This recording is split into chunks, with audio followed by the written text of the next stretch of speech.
dari Ruqayyah di Kota Blang ya. Tungku pakan hati lun wate lun dengar pe yang gepegah ri tungku bagah tua. Dan berdoa yang dia tak hafai baik sampai wate lun dengar langsung tua ya. Ini doa, adakah doa untuk mengingat hafalan atau semacam itu tunggu?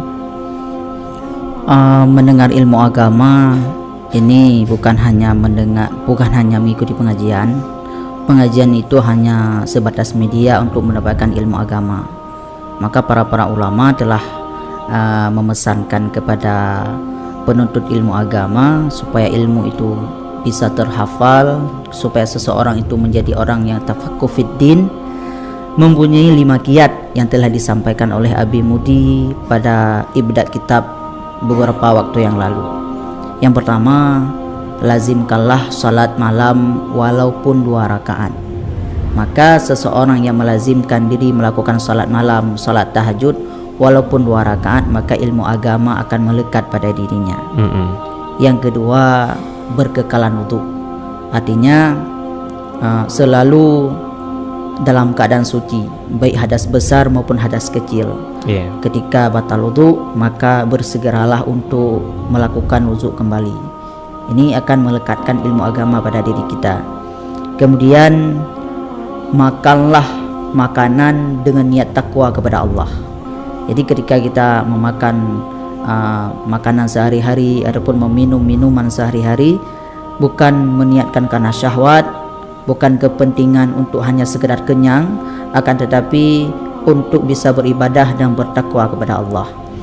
Maka yang selanjutnya, bertakwalah kepada Allah Ta'ala baik dalam keadaan sendiri maupun di depan orang banyak.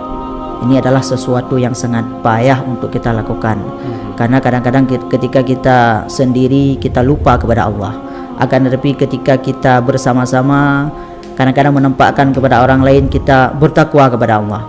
Maka dalam hal ini harus kita terapkan pada diri kita, dimanapun, kapanpun kita, dimanapun kita berada, baik sendiri maupun di kalangan orang-orang banyak, maka bertakwa kepada Allah ini adalah sangatlah penting untuk melekat ilmu agama. Kemudian yang kelima adalah yang sangat mudah sekali, adalah bersiwak. Bersiwak adalah kalau bahasa Aceh mergau. Bersiwak dengan siwak yang telah dianjurkan oleh Rasulullah. Itulah beberapa, adapun ada 5 kiat untuk seseorang itu bisa bertafaqquh fid din. Kemudian berbanyaklah membaca doa, Allahumma faqihna fid din wa alimna ta'wil. Terus kita ulang-ulang doa tersebut baik setelah salat maupun dimanapun kita berada.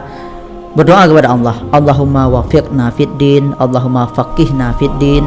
Ya Allah, berikan pemahaman kepada kami dalam ilmu agama, wa alimna ta'wil. Ya Allah, berikan pemahaman-pemahaman kepada kami.